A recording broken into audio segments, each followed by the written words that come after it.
jugadora de Racing. La recupera ahora. Mirá, Pamelo Diguero, le pega. ¡Oh! ¡Le pega! ¡Oh! Crecen ambos equipos.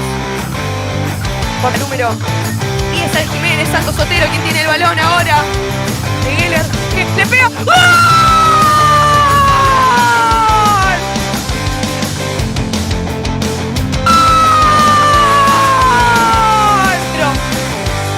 Empieza a presionar a Zuliano, gana nuevamente, ahora le queda.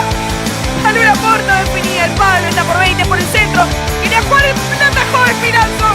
La atajó Espinazzo. Yo les aseguro. Juega a Jiménez, que se la deja el taco con gran habilidad. La actuación, la atajada, Adrián. Sí, que huevo. Y ahora le queda a Cáceres.